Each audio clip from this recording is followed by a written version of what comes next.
The Rape of the Mind, Chapter 12. Technology invades our minds. It is rather difficult to describe the onslaught on our minds made by the intrusion of technical thinking. This is so because technology has such contrasting influences. The influence can be blessing, making us more independent of threatening forces of nature, but at the same time the tool of the machine can dominate us. The inner antimony of technization we must master. We will not otherwise be dragged down into the millstone of ever-increasing technical development to final atomic catastrophe. The peculiar paradox of technology lies in this. Gradually, the well-being of the machine, the auto car or the factory, assumes greater importance than the value of the well-being of man and mankind. The growth of technology, of the manifold mechanical instrument in the service of our fantasies, has thrown mankind back to the infertile dream of unlimited power.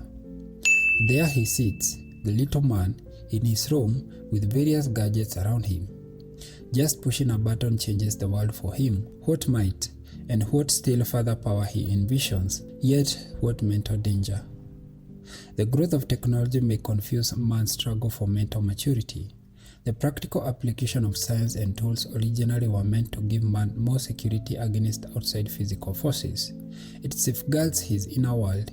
It freed time and energy for meditation, concentration, play, and creative thinking. Gradually, the very tools man made took possession of him and pushed him back into serfdom instead of total liberation. Man became drunk with technical skills. He became a technology addict. Technology calls forth from people, unknown to themselves, an infertile, servile attitude. We have nearly all become slaves of our cars. Technical security paradoxically may increase cowardice. There is almost no challenge anymore for the face and the forces of nature outside us, because the very technical world has become for us the magical challenge which nature originally afforded. It is the very submersiveness of technology that constitutes an attack on thinking. The child is confronted from early youth with all modern devices and gadgets of technology. The radio, the motor, the television set, the film is unwittingly conditioned to millions of associations, sounds, pictures, movements in which he takes no part. He has no need to think about them. They are too directly connected with his senses. Modern technology teaches man to take for granted the world he is looking at. He takes no time to retreat and reflect. Technology lures him on, dropping him into its wheels and movements. No rest, no meditation, no reflection, no conversation. The senses are continually overloaded with stimuli. The child doesn't learn to question his world anymore. The screen offers him answers, ready-made. Even this book offers him no human encounter. Nobody reads to him. The screen people tell him their story in their way. Technical knowledge forced upon him in this way makes no demand that he thinks about what he sees and hears. Conversation is becoming a lost art. The machine ages rushes on, leaving no time for quiet reading and encounter with the creative arts. We do not see a countercurrent, however, in the do-it-yourself movement. Here we probably see a resurgence of the creative spirit and a challenge of the engineer who creates the robot. In an over-technical world, body and mind no longer exist. Life becomes only a part of the greater technical and chemical thought process. Mathematical equations intrude into human relations. We learn, for example, through the doctrine of guilt by association, the simple equation that the enemies of our enemies have to be our friends and that the friends of our enemies have to be our enemies. As if only simple addiction of positive and negative signs exist by which to evaluate human beings, the creeping coercion by technology. Radio and television catch the mind directly, leaving children no time for calm, direct conversation with their books. The view from the screen doesn't allow for the freedom-arousing mutual of communication and discussion. Conversation is the lost art. This invention steals time and steals self-awareness. What technology gives with one hand, easiness and physical security, it takes away with the other. It has taken away affectionate relationship between men. The depersonalization Christmas card with its printed signature, the form letter, the very typewriter are examples of the mechanical proxies. Technical intrusion usurps human relationships, as if people no longer had to give one another attention and love anymore. The bottle replaces mother's breast. The nickel in the automat replaces mother preparation of sandwiches. The impersonal machine replaces human gesture and maturity. Children educated in this way may prefer to be alone, with fantasies to escape into the gadgets and play with it. Mechanization pushes men into mental withdrawal. Technology suggests and creates the feeling of man's omnipotence on one hand, but on the other, the smallness of man, his weakness and inferiority compared with the might of machinery. The power of man's creative mind is disguised behind dreams of social machines and world mechanics. Mechanics in the political maneuvering are overestimated and go beyond reason. We use intelligence and counterintelligence, trickery and political machines, forgetting the emotional reason which underline human brilliance and stupidity. There exists a relationship between naive belief in technology only and a naive belief in human intelligence, logic, and innocence that was part of the optimistic, liberalistic feeling prevalent in the 19th century. We see in both beliefs that the denial of the irrational depths of the mind. What is the ultimate result of technical progress? Does it drive people more and more to the fear and despair brought by a love-empty push-button world? Does it create a megalomaniac happiness won by remote control of other people? Does it deliver people to the unsatisfying emptiness of leisure hours filled with boredom? Is the ultimate result driven by proxy, experiencing the world only from the movie or television screen, instead of living and laboring and creating one's own? In case of television addiction, I observed the following points. The television fascination is a real addiction, that is to say, television can become a habit forming, the influence of which cannot be stopped without active therapeutic interference. It arouses precocious sexual and emotional turmoil, seducing children to peep again and again, though at the same time they are confused about what they see. It continuously provides satisfaction for aggressive fantasies, western scenes and crime scenes, with subsequent guilt feelings, since the child unconsciously tends to identify with the criminal despite all the heroic avengers. It is a stealer of time. Preoccupation with television prevents active inner creativity. Children and adults merely sit and watch the pseudo-world of the screen instead of confronting their own difficulties. If there is a conflict with parents who have no time for their youngsters, the children surrender all the more willingly to the screen. The screen talks to them, plays with them, takes them into a world of magical fantasies. For them, television takes the place of a grown-up and is forever patient. This the child translates into love. In all mass media, we have to be aware of the hypnotizing, seductive action of any all-penetrating form of communication. People become fascinated even when they do not want to look on. We must keep in mind that every step in the personal goals needs isolation, needs inner conversation and deliberation and a reviewing with the self. Television hampers this process and prepares the mind more easily to collectivization and cliché thinking. It persuades onlookers to think in terms of mass values. It intrudes into family life and cuts off more subtle interfamiliar communication. The world of tomorrow will witness a tremendous battle between technology and psychology. It will be a fight of technology versus nature, of systematic conditioning versus creative spontaneity. The veneration of the machine implies turning of the mechanical knowledge into power, into push-button power. Mechanical instruments of destruction such as the H-bomb have translated the primitive human urge for destruction into a larger-scale scientific killing. Now, this destructive potential may become an easy tool for any potentate crazy of power. Driven by technology, our own world has become more interdependent, and through our dependence on technical knowledge and devices, we ourselves are in danger of delivering our people to more brutal totalitarians. This is the actual dilemma of our civilization. The machine that became a tool of human organization and made possible the conquest of nature has acquired a dictatorial position. It has forced people into automatic responses, into rigid patterns and destructive habits. The machine has aroused an ever-increasing yearning for speed, for frenzied accomplishments. There exists a psychological relationship between speedomania and ruthlessness.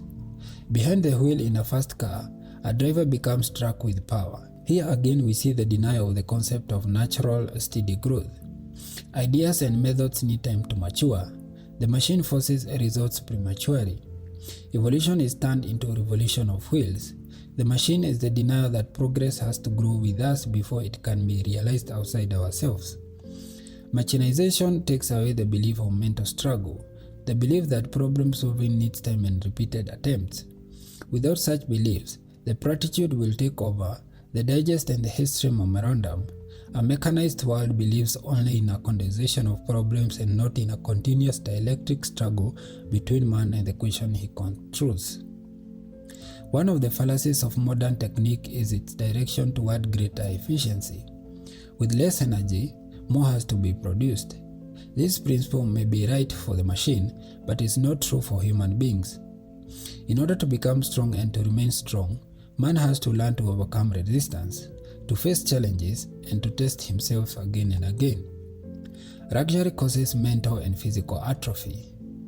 The devolution of the individual human brain, replacing it by mechanical computers, also suggests the totalitarian system for which its citizens are compelled to become more and more the servile tools. The inhuman systems become the aim, a system that is the product of technocracy and humanization and which may result in organized brutality and the crushing of any personal morality. In a mechanical society, a set of values are forcibly imprinted on the unconscious mind, the way Pavlov conditioned his dogs. Our brains then no longer need to serve us and develop the thinking process. Machines will do this for us. In technocracy, emphasis is on behavior free of emotions and creativity. We speak of electric brains, forgetting that actually creative minds are behind these brains and their frailties. For some engineers, minds have become no more than electric lamps in a totalitarian laboratory. Between man and his fellow man, there has been imposed and tremendous, cold, paper force, a nameless bureaucracy of rules and tools. Mechanization has brought into being the mysterious pimp in human relations. The man in between, the mechanical bureaucrat, who is powerful but impersonal, he has become a new source of magical fear. In a technocratic world, every moral problem gets repressed and is displaced by a technical or statistical evaluation. The problem of sound and speed mathematics serve to overthrow ethics. If, for instance, one investigates the inner life of the guards of the concentration camps and their inner troubles and tribulation, one understands why those jailers gave so much thought to the technical problem on how to get the murdered corpse of their victims out of the gas chambers as soon as possible. The words clean and practical and pure acquired for them a different dimension than our usual ones. They thought in the chemical and statistical terms and stuck to them in order not to be aware of their deeper moral guilt. The mind regarded as computing machine is the result of compulsive rationalization and generalization of the world. This has been so since the time of the early Greek thinkers. This concept implies denial of minimization of emotional life and of the value of marginal experience. In such a philosophy, spontaneity is never understood, nor creativity and historical coincidence, nor the miracles of human communications as revealed by telepathy. Technology based on this concept is cold and without moral standards of living, without faith and feeling at home in our own world. It continually stimulates new dissatisfaction and the production of new luxuries without knowing why. It stimulates greediness and laziness without emphasizing restraints and the art of living. Indeed, technology as a goal instead of a means gives us the fiction of simple equality instead of the continued pursuit of freedom, diversity, and human dignity. Technology disregards the fact that our scientific view of the world is only a gradual correlation of our mythical and pre-scientific view. Technology, once a product of courageous fantasy and vision, threatens to kill that same vision, without which no human progress is possible. The idol, technology, must become a tool again and not the omnipotent magicians per se, who drags us into the abyss. The industrial development in our Western culture created a new problem, that of making man more distant from the rhythm of nature, First, industrial man was tied to factory and engine, and then technological progress increased leisure time, bringing in a new questions. Leisure for what? The increased growth of time and time-space and of the size of towns and the reduction of distance through the increased means of transport affected deeply the roots of our feelings of belongings and security.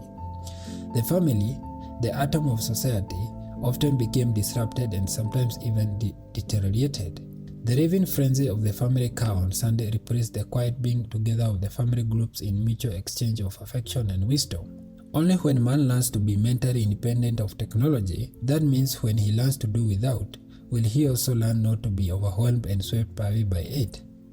People will have to become lonely Robinson Crusoe first, before they can really use and appreciate the advantage of technology.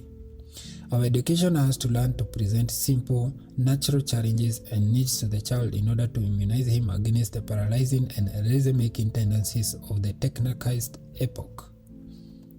The paradox of technology. Paradoxically enough, technical security may increase cowardice. The technical world we ourselves have created has replaced the very real challenge which nature originally afforded man's imagination, and man is no longer compelled to face the forces of nature outside himself and the forces of instincts within him. Our luxurious habits and complicated civilization have a tendency to appeal more to our mental passivity than to our spiritual alertness. Mentally passive people, without basic morals and philosophy, are easily lured in political adventures which are in conflict with the ethics of a free, democratic society.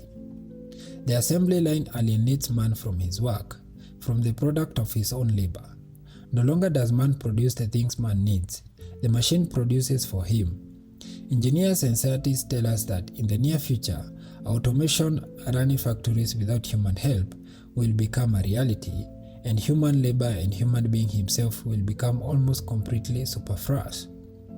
How can man have self-esteem when he becomes the most expendable part of this world? Ethical and the moral values which are the foundation of the democratic society are based on the view that human life and human welfare are the earth's greatest good. But in a society which the machine takes over completely, all our traditional values can be destroyed. In venerating the machine, we degenerate ourselves. We begin to believe that makes right, that the human being has an intrinsic worth, and that life itself is only part of the greater technical and chemical thought process. Man's progressive retreat toward a mechanized push-button world is best illustrated by his love for automobile and other machines. The moment he can retreat to his car, sit and direct the world by remote control, he dreams an old, long-forgotten childhood dream of tremendous omnipotence. Man's ability to his automobile and other machine takes something away from his individuality. We are hypnotized by the idea of remote control. The wheels and the push button give us a false sense of freedom. Yet, at the same time, the creative part of man resists the machine's cold, mechanical intrusion into his inner freedom. As I drive, every time I pass something beautiful along the road, be it an exhilarating view, a museum, a river, a tall tree, and at the very moment a kind of tense conflict is aroused in me. Shall I stop the car and drink in the beauty around me, or shall I give in to my machine and keep racing along? For the psychologists and biologists, such behavior raises important questions. How will it end? Will man's tendency to become more and more immobile, technological embryo finally get the better of him and his civilization? The Dutch autonomist Bolk, one of my teachers, long ago described the regressive retardation in growth characteristics of human beings as compared to the rapid development of the higher primates. As a result of fertilization and anatomical retardation of man, he acquired his erect posture, the use of his grasping and verifying hands, the possibility of speech. This long youth made it possible for him to learn and to build up his own thought world. Since the luminescence and the advent of modern science, the scientist himself has been forced to retreat more and more to his technological womb, his laboratory, his study, his armchair. He has done this for the sake of the greater intellectual concentration, but as a result he gradually became more isolated from living people unobtrusively. Only in the last decade has the scientist begun to come in contact with social problems more and more, partially forced to do so by the growth of social science. From his magical corner, the scientist has learned how to control the world with his invention and mental dictates. Increasingly, the population has been seduced by the idea of remote control. The arsenal of buttons in gadget leads us into the magical dream world of omnipotent power. Our technical civilization gives us greater ease, but it is a challenge and uneasiness that make for character and strength. The repeated outlet in work, through which we not only sublimate our aggression but also refine and condition our institutional aims, is grossly endangered by the technical automation. There exists an inanimate relation between the rhythm of work and the rhythm of creation. In a world of mere leisure and no work discipline, our unleashed instincts will gain again. It is the alternating rhythm of work and leisure that defines our enjoyment of leisure. A conference in the New Haven sponsored by the Society of Applied Anthropology on the effects of automation on the workers was told that the chief complainant of the workers was the increasing mental tension supplemented muscular fatigue. The strain of watching and controlling machine makes man jumpy. He develops gradually the feeling that the machine controls him instead of the machine. Several of the patients looked at machines as something alive, dangerously alive because machine had no love or other feelings for the man who used them. The dangerous paradox is the boost of living standard is that in promoting ease, it promotes idleness and laziness. If the mind is not prepared to fill leisure time with new challenges and new endeavors, new initiative and new activities, the mind falls asleep and becomes an automaton. The god automaton devours its own children. It can make highly specialized primitives out of us. Just as we are gradually replacing human labor by machines, so we are gradually replacing the human brain by mechanical computers, and thus increasing man's sense of unworthiness. We begin to picture the mind itself as a computing machine, as a set of electromechanical impulses and actions. The brain is an organ of the body. Its structures and its action can be studied and examined, but the mind is a very different thing. It is not merely the sum of the psychological processes in the brain, it is the unique, creative aspect of the human personality. Unless we watch ourselves, unless we become more aware of the serious problem our technology has brought us, our entire society could turn into a kind of super-automized state. Any breakdown of the moral awareness of the individual sense of his own worth makes all of us more vulnerable to mental coercion. Nazi Germany gave us a frightful example of the complete breakdown of all moral evolutions.